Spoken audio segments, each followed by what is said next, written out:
துலாம் ராசி. அன்பு சொந்தங்கள் அனைவருக்கும் வணக்கம். எல்லாம் எப்படிங்க இருக்கீங்க? வளமாகவும், நலமாகவும் வாழணும்னு சொல்லி இந்த வீடியோ பதிவ நான் தொடங்குறேங்க. துலாம் ராசி. பொதுவா இவங்களுக்குன்னு ஆசைகள் கிடையாது. இவங்களுக்குன்னு ஆசைகள் கிடையாது. ஆனா இவங்களுக்கு இருக்கக்கூடிய ஆசைகள் என்ன தெரியுமா? தன்னை சார்ந்தவர்கள் எல்லாருமே நல்லா இருக்கணும்.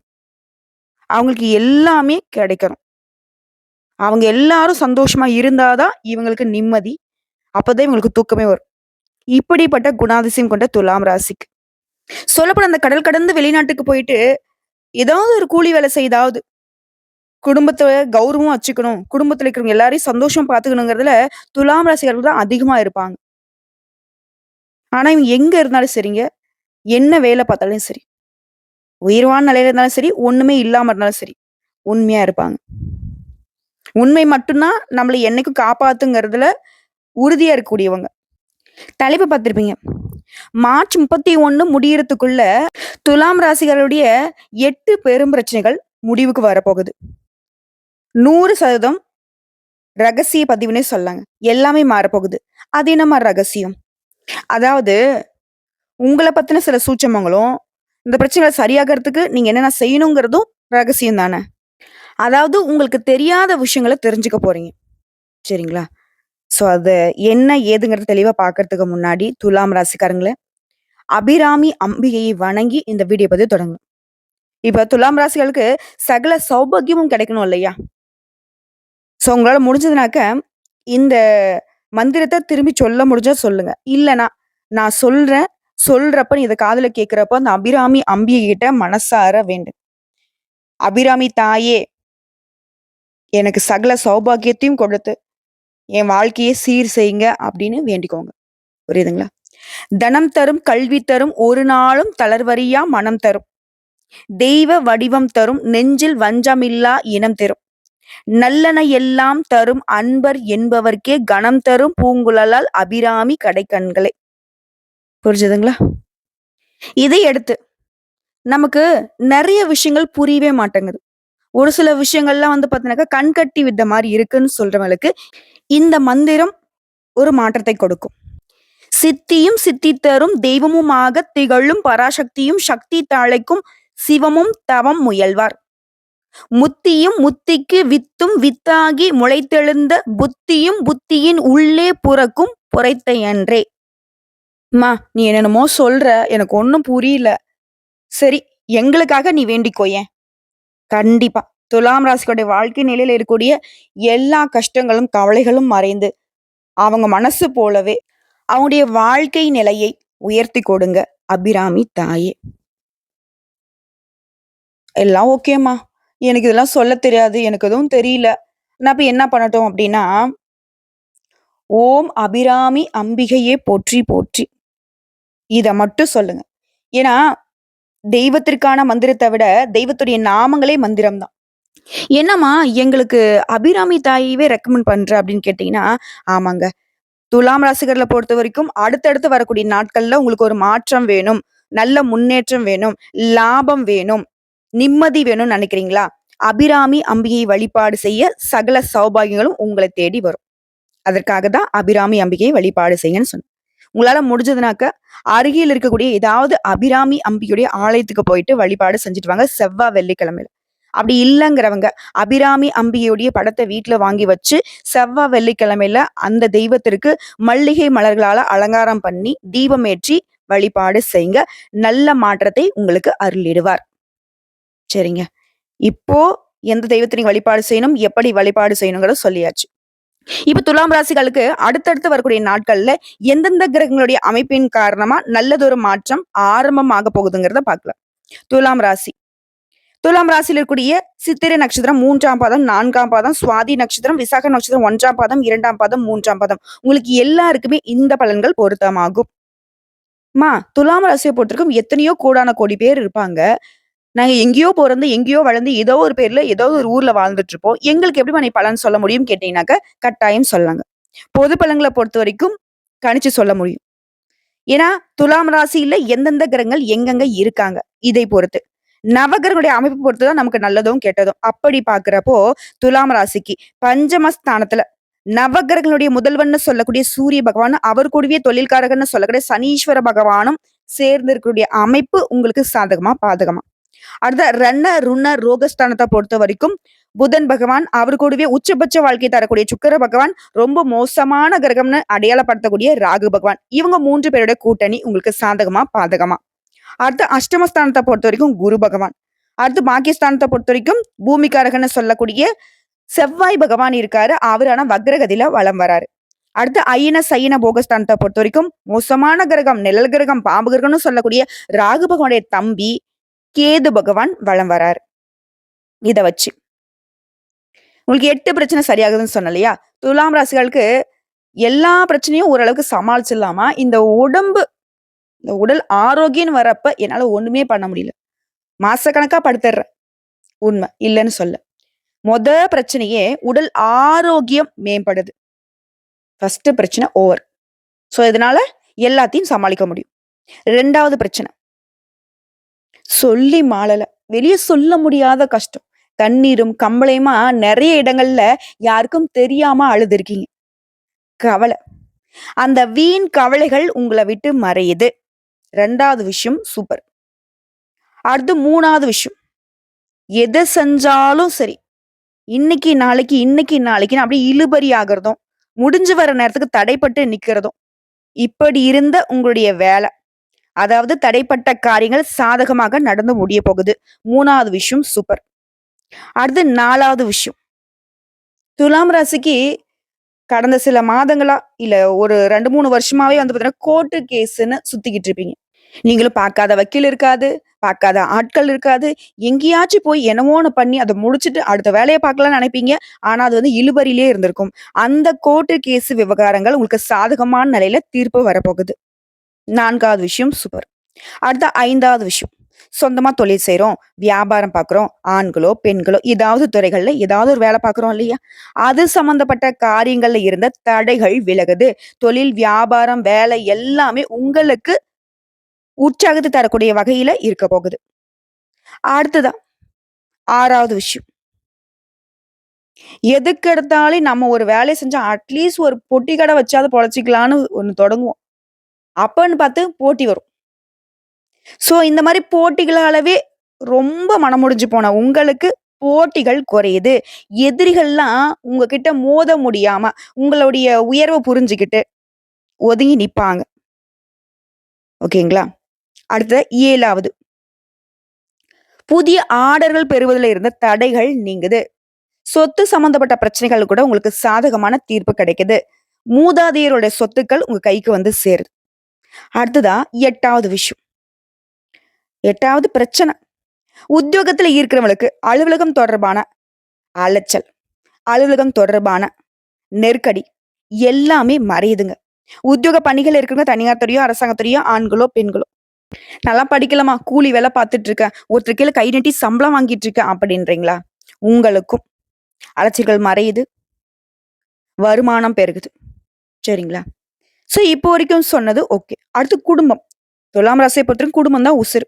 சோ குடும்பத்துல இருக்கிறவங்க கிட்ட இணக்கமான போக்கு காணப்படுது. குடும்பத்துல இருந்த மன வருத்தங்கள் நீங்குது. பிள்ளைகளுடைய எதிர்கால நலன் குறித்து கவலை உண்டாகிறதுக்கு வாய்ப்பு இருக்கு. சோ அப்ப என்ன பண்ணணும்? துலாம் ராசிக்காரங்க எல்லாமே நல்லா இருக்கு அப்படின்னா, இந்த சிந்தனைகள மட்டும் கொஞ்சம் ஆஃப் பண்ணி வைங்களேன்.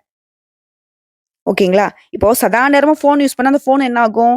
சூடாகும். சூடாகிட்டு என்ன பண்ணணும்? வெடிக்கிறதுக்கு வாய்ப்பு இருக்கு. அதேதான். அதீத சிந்தனைக்கு இடம் கொடுத்தா துலாம் ராசிக்காரங்களே, உங்களுடைய உடல் ஆரோக்கியம் பாதிக்கப்படுங்க. ஆல்ரெடி அப்படிதான் இருக்கு. இல்லையா?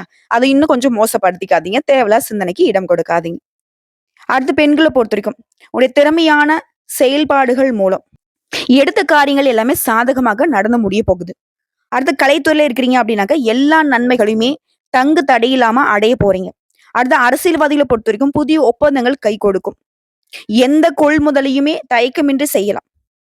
மாணவர்களை பொறுத்தவரைக்கும் கல்வியில முன்னேற்றம் இருக்கும். உங்களுக்கு முன்னேற்றத்துக்கு முட்டுக்கட்டியா இருந்த விஷயங்கள்லாம் இப்ப வந்து உங்களை விட்டு விலக போகுது. அதே மாதிரி சக மாணவர்கள் உங்களுக்கு ஒத்துழைப்பா இருப்பாங்க. சிறப்பா சொன்னக்க மகிழ்ச்சி நிறைந்த காலமாக இருக்க போகுதுங்க. உங்களுடைய முயற்சிகள், கடின உழைப்பு அதுக்கு எல்லாத்துக்குமே முழு பலன்களை பெறப் போறீங்க. செல்வாக்கு மிக்க விஐபிகளுடைய உதவி கிடைக்கும். நீண்ட காலமாக நிலுவையில் இருந்த ஒரு வேலைய இப்ப நடத்தி முடிச்சுப்பீங்க. சொத்து, குடும்பம் இது சம்மந்தப்பட்ட தகராறுகள் எல்லாமே தீரப்போகுது. உங்களுடைய மூதாதையர் சொத்துக்கள் கிடைக்கும். குடும்ப உறுப்பினர்கள் மற்றும் கூட பொறந்தவங்க கிட்ட இருந்த தகராறு தீருதுங்க. வேலை இல்லாதவங்களுக்கு நல்ல வேலை கிடைக்கும்.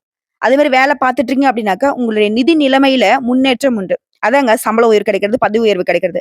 அது மாரி திருமண வாழ்க்கைய பொறுத்தவரைக்கும் மகிழ்ச்சிகரமானதாக இருக்க போகுது.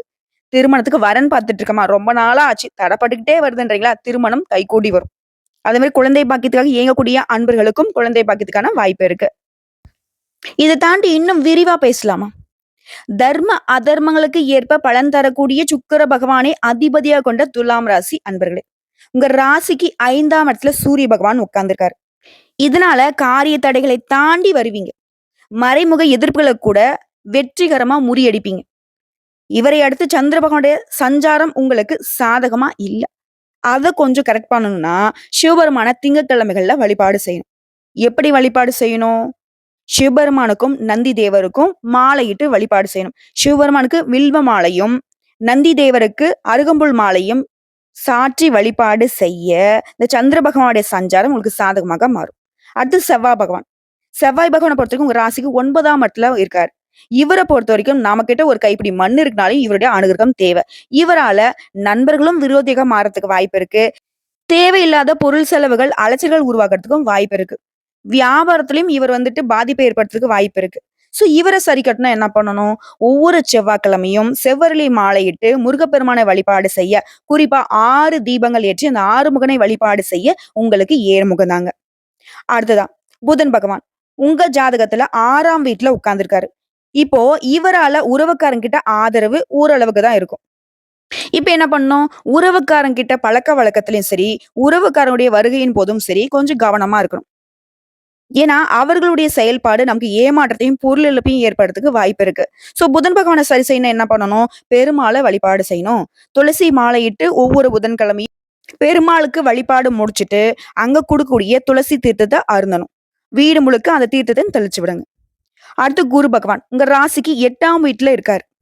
மனக்கவலைக்கு மருந்து தேடுறவங்க, தொழில் காரணமா குடும்பத்த விட்டு பிரிந்து சென்றவங்க, திரும்பவும் இவரால சரியாக போகுது. அடுத்து சுக்கிர பகவான பொறுத்தவரைக்கும் 6ஆம் வீட்ல இருக்காரு. இவர் என்ன பண்றாரு? உங்களுடைய ராசிக்கு அதிபதி இல்லையா? வெளி வட்டாரத்துல செல்வாக்க அதிகரிச்சு குடுக்குறாரு. வெளிநாட்டுல இருந்து நல்ல செய்திகள் கிடைக்கும். அடுத்து சனீஸ்வர பகவான். உங்க ராசிக்கு 5ஆம் வீட்ல இருக்காரு. ஆன்லைன் சூதாட்டத்துல ஈடுபடாதீங்க.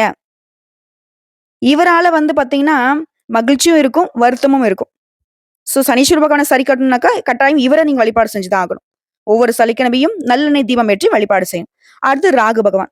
சனி பகவான் கொஞ்சம் அப்படி இப்படினாக்க, இவர் வந்து 6ஆம் வீட்ல இருக்கிறதுங்கிறது, பிள்ளைகள் பத்தின கவலைய அதிகரிச்சு வைக்கிறாரு.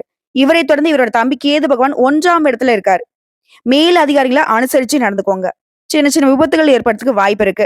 குடும்பத்திலயும் சண்டை சச்சரவுகளை இவங்க வந்து உருவாக்கி குடுப்பாங்க. சோ இந்த ராகுவும், கேதுவும் இவங்களுடைய அமைப்ப நமக்கு சாதகமா மாத்தணும்னா, வியாழக்கிழமைகள் தோறும் துர்க்கை அம்மனுக்கு தீபம் ஏற்றி வழிபாடு செய்ய, இவங்கள சரி கட்டிடலாம். சோ எல்லாமே உங்களுக்கு சாதகம் தாங்க. பயமே வேணாம். அதாவது உங்களுடைய ராசிக்கு அதிபதியும், சூரிய பகவானும், குரு பகவானும் உங்களுக்கு சாதகமா நிக்கிறாங்க. ஏன் சொல்லப்போனா சனீஸ்வர பகவானே உங்களுக்கு எந்த ஒரு பாதகத்தையும் ஏற்படுத்தக் கூடாதுன்றதுல உறுதியா இருக்காரு. சோ பயம் வேணாம். சகல விதங்கள்லயும் உங்களுக்கு சௌபாகியம் கட்டாயம் உண்டு. சோ இப்ப வரைக்கும் பார்த்தது பொது பலன்களா? இப்ப நம்ம நட்சத்திர பலன்கள பார்த்தோம்னாக்க, இன்னும் கொஞ்சம் கூடுதல் சந்தோஷம் கிடைக்குங்க. சித்திரை நட்சத்திரம் 3ஆம் பாதம், 4ஆம் பாதம். செவ்வாய் பகவானால உங்களுடைய எண்ணங்கள் எல்லாமே ஈடேற போகுது. உங்களுடைய திறமைகள் உங்க வேலையில வெளிப்பட போகுது. தடைப்பட்ட வேலை இப்ப கடகடன்னு நடக்கும். வியாபாரம் பார்க்குறீங்களா? முன்னேற்றம் அடைவீங்க. குடும்பத்துல மகிழ்ச்சி அதிகரிக்கும். வருமானம் திருப்தியை கொடுக்கும். அடுத்து சுவாதி நட்சத்திரம். ராகுவினால திறமைகள் அதிகமாகும். உடல் நிலையில இருந்த பாதிப்புகள் விலகுது. வியாபாரம், தொழில இருந்த போட்டிகளும் விலகுது. உத்தியோக பணிகளை பொறுத்தவரைக்கும் உத்தியோகத்துல இருந்த பிரச்சனைகளுக்கு முடிவு வருதுங்க. கோர்ட்டு கேஸ் வழக்குகளும் உங்களுக்கு சாதகமா முடிஞ்சு வருது. அடுத்து விசாக நட்சத்திரம் 1ஆம் பாதம், 2ஆம் பாதம், 3ஆம் பாதம். குருவினுடைய பார்வையினால வியாபாரத்துல வருமானம் அதிகமாகுதுங்க. குடும்பத்தில் இருக்கக்கூடிய நெருக்கடிகளும் விலகுது. உங்களுடைய எதிர்பார்ப்புகள் பூர்த்தியாகுது. சொல்லப்போனா உங்களுடைய முயற்சிகள் கூட வெற்றியாக மாறுதுங்க. உங்கள பொறுத்தவரைக்கும் வெள்ளிக்கிழமைகள்ல மட்டும் கவனமா செயல்படுவது நல்லது. அது நம்ம பர்ட்டிகுலரா வெள்ளிக்கிழமை அப்படின்னா, துலாம் ராசிகளுடைய கிரக நிலையை வச்சுதாங்க சொல்றோம். ஸோ இந்த நாட்கள்ல தான் நான் அபிராமி அம்பிகை வழிபாடு செய்ய சொல்லி உங்களுக்கு ரெக்கமெண்ட் பண்ண விஷயம். சரிங்களா? ஸோ இப்போ வரைக்கும் பார்த்த பொது பலன்கள், நட்சத்திர பலன்கள பார்த்திருக்கோம். இதுவே உங்களுக்கு ஒரு தெளிவை ஏற்படுத்தியிருக்கும். இப்போ நான் திரும்பவும் சொல்றேங்க, லிஸ்ட் போட்ட மாரி சாதகம் என்ன, பாதகம் என்ன அப்டின்ட்டு. சாதகமான விஷயம் அப்படிங்கிறது, அதிர்ஷ்டங்களை தரக்கூடிய வலிமையான ராகு பகவான் 6ஆம் இடத்துல இருக்கிறது. அது மட்டும் இல்லாம உங்க ராசிநாதன் சுக்கிர பகவான் பலமா இருக்கிறதும், உங்க ஆரோக்கியத்த நல்ல விதத்துல வச்சுக்கும். வெளிநாட்டு வேலை வாய்ப்பு கிடைக்கும். அதே மாரி கேது பகவானுடைய அமைப்புங்கிறது உங்களுக்கு தெய்வ தரிசனத்த உண்டாக்கி கொடுக்குது. பெரியவங்களுடைய ஆசீர்வாதம் கிடைக்கும். அதே மாரி குரு பகவான பொறுத்தவரைக்கும் உங்க வருமானத்த குறிக்கக்கூடிய அமைப்புல உட்கார்ந்திருக்காரு. இதன் காரணமா வருமானம் பெருகுங்க. பெருசா எதுக்கும் ஆசைப்படாதீங்க. இருக்கிறத வச்சு சமாளிச்சுக்கலாம். எல்லா வகையிலுமே உங்களுக்கு வெற்றி உண்டு. இதுவே கவனமா இருக்கக்கூடிய இடம்னு பார்த்தோம்னாக்கா, பிள்ளைகள் விஷயத்துல கவனம் தேவைங்க. அதே மாரி பெண்களால அவப்பெயர் வரதுக்கு வாய்ப்பு இருக்கு. இதுவே ஆண்களா இருக்கீங்க அப்படின்னாக்க, பெண்களாலயும் பெண்களா இருக்கீங்க அப்படின்னாக்கா, ஆண்கள் கிட்டயும் கொஞ்சம் பழக்கவழக்கங்கள்ல கவனம் தேவை. அதே மாதிரி கணவன் மனைவிக்கிடையே கருத்து வேற்றுமை வந்து மறைஞ்சிரும். இருந்தாலும் விட்டு குடுத்து நடந்துக்கோங்க. ஆடம்பர செலவுகளுக்கு இடம் கொடுக்காதீங்க. கோபத்த கண்ட்ரோல்ல வச்சுக்கோங்க. எந்த காரணத்த கொண்டும் எந்த ஒரு விஷயத்திலுமே அவசர முடிவு எடுக்கவே கூடாது. அதே மாரி வரவு செலவுலயும் கவனம் தேவை. அதுவே கலைஞர்களா இருக்கீங்க அப்படின்னாக்க, உங்களுக்கு வரக்கூடிய வாய்ப்ப நிதானமா யோசிச்சு பயன்படுத்துங்க. எல்லாத்த விட ஒரு முக்கியமான விஷயம். துலாம் ராசிக்காரர்கள் இனி வரக்கூடிய நாட்கள்ல யாரையுமே நம்பவே கூடாது. கூட பொறந்தவங்க, தெரிஞ்சவங்க, சொந்தக்காரங்க, அவங்க, இவங்க, அவங்களுக்கு தெரியும், இவங்களுக்கு தெரியும். இதற்கெல்லாம் இடமே குடுக்காதீங்க. தயவு செஞ்சு யாராக இருந்தாலும் சரிங்க, அவர்கள் மீது கொஞ்சம் எச்சரிக்கை வச்சுக்கோங்க. இப்போ உங்களுக்கான முதல் பரிகாரம். அடிக்கடி உங்களுக்கு பிடிச்ச கோயிலுக்கு போயிட்டு வாங்க. கட்டாயமா செவ்வாய், வெள்ளிக்கிழமைகள்ல ஏதாவது ஒரு அம்மன் ஆலயத்துக்கு போயிட்டு வர்றது ரொம்ப முக்கியங்க. அதே மாரி கோமாதாவுக்கு உணவு குடுக்குறதும் உங்களுக்கு புண்ணியத்தை சேர்க்குங்க. கோமாதாவுக்கு நீங்க உணவு குடுக்கறதுனால, கோடான கோடி தேவர்களுக்கும் உணவளித்த புண்ணியம் உங்கள வந்து சேரும். 2வது பரிகாரங்க. காளி தேவியை வழிபாடு செய்ய துலாம் ராசிகளுடைய வாழ்க்கையில நன்மை உண்டாகும். அடுத்த 3வது பரிகாரம். ஸ்ரீ மகாலட்சுமி தாயாரை அனுதினமும் வழிபாடு செய்ய கடன் பிரச்சனை தீரும், குடும்பத்தில் நிம்மதி உண்டாகும், நிலைத்த செல்வம் செல்வாக்க அருளிடுவாங்க. ஸோ இப்போ வரைக்கும் பார்த்த பொது பலன்களும் சரி, நட்சத்திர பலன்களும் சரி, பரிகாரமும் சரி. அடுத்தடுத்து வரக்கூடிய நாட்கள்ல துலாம் ராசிகளுடைய வாழ்க்கையில நிறைய மாற்றங்களும், முன்னேற்றங்களும், அதிர்ஷ்டங்களும் வரப்போகுது. வரக்கூடிய வாய்ப்பை கரெக்டா பயன்படுத்துங்க. அதே மாரி எந்தெந்த விஷயங்கள் நீங்க செய்யணும், எந்தெந்த விஷயங்கள தவிர்க்கணும்ங்கிறதும் நம்ம தெளிவா பார்த்திருக்கோம். நல்லதே நடக்குங்க. வாழ்த்துக்கள். கட்டாயம் இந்த மார்ச் 31க்குள்ள உங்களுக்கு வாழ்க்கையில பெரும் நெருக்கடியா இருக்கக்கூடிய எல்லா பிரச்சனைகளுமே உங்கள விட்டு விலகப் போகுது. அதாவது எப்பவுமே எல்லாரையுமே கீழ விடாம உயர்வா தூக்கி பிடிக்கக்கூடிய துலாம் ராசிகளுக்கு உங்களையும் தெய்வங்கள் தூக்கி உயர்த்தி பிடிக்கக்கூடிய காலம் வந்துருச்சு. இனி உங்க காட்டுல வசந்த காலம் தாங்க. வாழ்க வளமுடன்.